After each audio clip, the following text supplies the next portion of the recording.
এগুলো যে কিভাবে পার হয়ে যাচ্ছে বুঝতেই পারছি না। তো বিয়ের পর থেকেই মনটা যদিও এখানে ভালো লাগছে, কিন্তু বাড়ির দিকে পড়ে রয়েছে। কারণ আমার বাঘা আছে, তারপরে আমার বরকে রেখে এসেছি বাড়িতে, সেই চিন্তাও রয়েছে।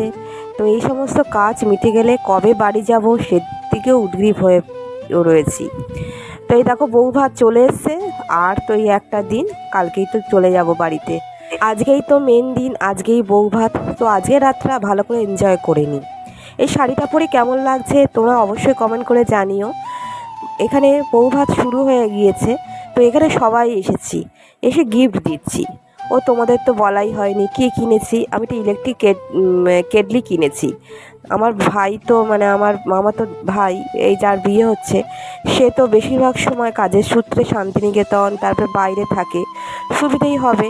ওটা নিয়ে গিয়ে চা করে নিতে পারবে, ডিম সেদ্ধ করে নিতে পারবে, সেসব ভেবে ইলেকট্রিক কেটলিটা দিলাম। মেয়ের বাড়ি থেকে মেয়ের সমস্ত ভাই, তারপর আরও অনেক আত্মীয় স্বজন এসছে, তাদের সঙ্গে ফটোশ্যুট করছে, আমাদের সঙ্গেও নিলাম।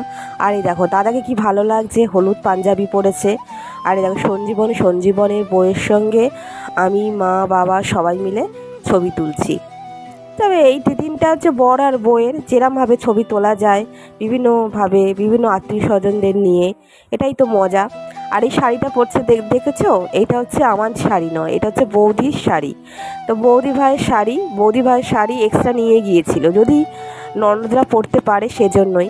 আমি তো একটা শাড়ি নিয়ে গিয়েছিলাম, যে নীল শাড়িটা এইখানে একটা বিয়ে ছিল না বাড়িতে, সেই বাড়িতে পরেছিলাম, সেটাই নিয়েছিলাম। কিন্তু তারপরে বৌদির শাড়িটা এত ভালো লাগলো, সেজন্য ওটাই পরে নিলাম, আর বেশ ভালো মানিয়েওছে। আর ব্রোকেট ব্লাউজ নিয়েছিলাম, মনে হলো যে যদি ওখানে কোনো অন্য শাড়ি পরি তো ওটা কাজে লেগে যাবে, সেজন্য 2-3 রকম ব্লাউজ এক্সট্রা নিয়েছিলাম, সেটাই নিয়ে নিলাম। আর বনুকে কি সুন্দর দেখতে লাগছে দেখো, সবাইকেই দেখতে ভালো লাগছে। আর আমাদের শ্রাবণী পাশে বসেছিল, এত সুন্দর লাগছে। এই দেখো বনু ঘাগরা পরেছে, সবাইকেই খুব সুন্দর লাগে। পায়নের বউকেও একটুখানি ছবি তুলে নিলাম, ওকে বলছিলাম যে তোর মেয়ে কোথায় গেল, আর মেয়েটাও কি কিউট হয়েছে, বলছে যে ওইদিকে খেলা করছে। তো এখানে এত জোরে জোরে গান বাজনা হচ্ছে, আর তার সঙ্গে সঙ্গে কতজন লোকের সব কোলাহল তো হবেই, নিমন্ত্রণ বাড়িতে হলে যা হয়। আর এই দেখো কে এসছে, আমাদের তারা পিসি ঠিক হাঁটতে হাঁটতে চলে এসছে, দাদু স্মৃতি মন্দিরে প্রণাম করছে। দাদু হচ্ছে ছিলেন স্মরণীয়, সবাই এক বাক্যে যখন নাম বলা হয় না নমস্কার করে। এই দেখো চা খাবো করছে, সন্ধ্যেবেলা থেকে না চা পড়েনি, আর কি খিদে পেয়েছে, মাথাটা কিরকম করছিল, চায়ের নেশা এক বড় নেশা। তো চা খাবো বলে এই যে পাড়ার দোকানটা, এখানে চলে এলাম। আর চেনা পরিচিতের সঙ্গে দেখা হয়েছে, আমি চিনতে পারছি না। ইনি হচ্ছেন আমার অনেক ছোটোবেলায় দেখেছিলাম, আমার খুব আমার মার খুব পরিচিত। তো দেখো এখানে সমস্ত সার্ভ করবে বলে এখানে সব রান্না হয়েছে, রান্নার পদগুলো এত সুন্দর খেতে হয়েছে কি বলবো। আর আমি অনেক দিন পর এরকম, নিজের ভাইয়ের বিয়ে বলে বলছি না, অনেক দিন পর এরা এত সুন্দর সুস্বাদু আর হাইজেনিক খাবার খেলাম। খুব রিচ হয়নি, কিন্তু খাবারগুলোও ছিল খুব সুন্দর। তবে এখন বসে পড়িনি। এই দেখো মিলির বর, মিলি কিছুতেই ছবি কিছুতেই দেখাতে চায় না, ক্যামেরা দেখলেই সরে যায়। আরে এত লজ্জা পাওয়ার কী আছে, এখন তো যুগ অন্য হয়ে গেছে। ও কিছুতেই করতে চায় না, তা যার ইচ্ছার বিরুদ্ধে করা আমারও উচিত নয়। সেজন্য আমি মাঝে মাঝে এমনি ছবি তুললাম, ওকে আর বেশি দেখাতে পারলাম না। ও হচ্ছে আমার সবথেকে প্রিয় বোন, ছোটোবেলার অনেকটা সময় ওর সঙ্গে কাটিয়েছি। অনেক ছোট তখন ওর বয়স 3 আর ওর দাদার বয়স 5। আমার এক মাসি ছিল, সে মারা গিয়েছিল, আমার মার পরেই ফুল মাসি। তা ওদের ওই পড়াশোনা, মাধ্যমিকে তারপর উচ্চ মাধ্যমিকে পড়াশোনা বেশিরভাগ সময়টাই আমাদের বাড়িতে কাটিয়েছে। ফলে ও আমার খুব ন্যাওটা ছিল, তখন একসঙ্গে চলাফেরা করা, খাওয়া দাওয়া সমস্ত কিছু ওর সঙ্গে করতাম। ওকে দেখে বেশ ভালো লাগছে, বরটাও হয়েছে খুব ভালো। আজকের দিনটা হয়েছে মন ভরে ছবি তোলার পালা, যে যেরকম পাচ্ছে সেলফি তুলছে, কেউ ছবি তুলছে। আর তারপরে রাত্রি বাড়ছে, খিদেও পেয়ে যাচ্ছে, আর মিলিরাও চলে যাচ্ছে, শ্বশুর শাশুড়ি সবাইকে নিয়ে এসছে তো, আর ওদের বাড়িটা কাছাকাছি, ওই জন্য চলে গেল। তারপরে দেখো এখানে খেতে বসেছি।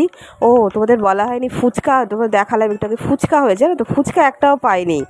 সে কত আগে ফুচকা সব শেষও হয়ে গিয়েছে, পাড়ার লোকেরাই খেয়ে শেষ করে দিয়েছে, বরযাত্রীরাও একটাও পায়নি। বরযাত্রী মানে কনে যাত্রীরাও একটাও পাইনি। দেখো বৌদি এখানে বসে আছে, তা আমি বলছি যে তুমি সব কিছু খাবার খাও না কেন। আর দেখো সুন্দরী বনুরাও এখানে বসে আছে, বনু তারপরে ভাইজি সব একসঙ্গে পিটোপিটি, মানে বনুর বয়স অল্প ভাইজির থেকে। তার এখানে নিয়েছি সব রকম পদই নিয়েছি অল্প অল্প করে।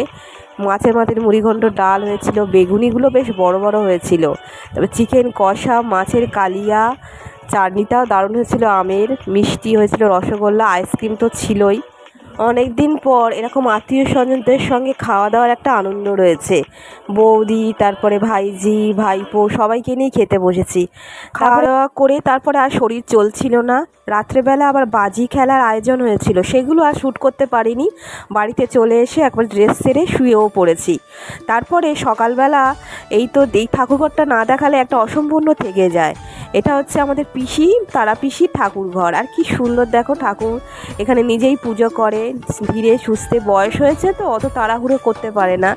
আর আমি ওখানে বলছিল যে ওখানে খঞ্জনা, তারপরে ঢোল এইসব রাখা আছে ঠাকুরের নামগান করার জন্য। খঞ্জনি রয়েছে, হরিকীর্তন করে। তো এখানে সব রকম ঠাকুরই আছে। আর অনেকেই বেড়াতে গিয়েছিল, জগন্নাথ, তারপর রাধাকৃষ্ণ সমস্ত ওখানে সেইগুলো রয়েছে। আর দেখলে মন এমনি ভরে যায়, এত সুন্দর ঠাকুর ঘর দেখলে। ঠাকুর পুজো হচ্ছে, তারপরে আমি ভাবলাম যে একটুখানি এই দিকটা দেখিয়ে দিই।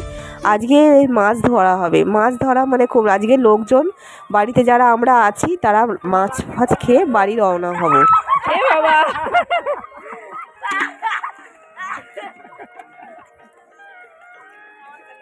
এটা বড়, এটা মনে হয় ছোট না, দুটো সমান সমান লাগছে। ভয়তে ফেলে দিয়েছে।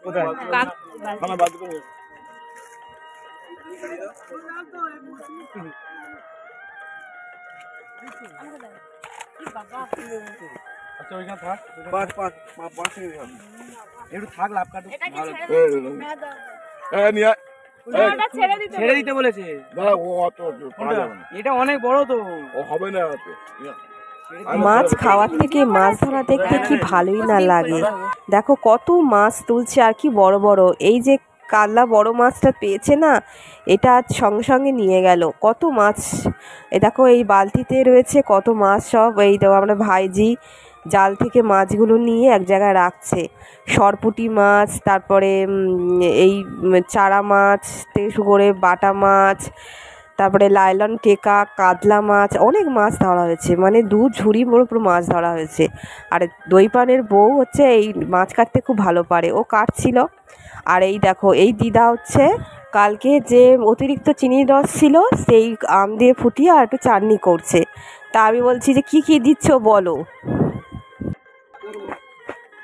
চিনির রস দিয়ে ফুটিয়ে তারপরে ওটা দিতে হয়, আমগুলো দিতে হয়। আবার চিনি দেবে কেন? চিনির রসটা ফুটিয়ে, মানে ওটা রসের, মানে মিষ্টির রস দিয়েছে তাই তো, মিষ্টির রসের মধ্যে ফুটিয়ে তারপরে। শুভ জন্মদিন। এটা নিচু হয়ে গেছে, একটু উঁচু করে দাও। ও ঠিক আছে, আজকে নতুন মেশোর জন্মদিন, মানে মেশো। তো সবাই ভাইপো, ভাইজি, তারপরে আমার বোন সবাই মিলে একটা কেক নিয়ে এসছে। এখানে তো কেকের দোকান আশেপাশে ছিল না, ওই যে ছোট ছোট বাটি কেক আছে না, সমস্ত কিছু চকলেট ফকলেট নিয়ে এক জায়গায় করে একটা কেকের আয়োজন করা হয়েছিল। সেটাই কেটে সবাইকে খাওয়ানো হচ্ছে।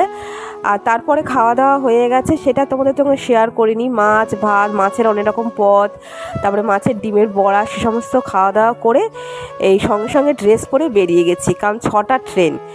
আর টোটো আসবে 5টার সময়, টোটো আসার কথা। এখন না বেরোলে না আর যেতে পারবো না, কারণ যেতে একটু সময় লাগবে।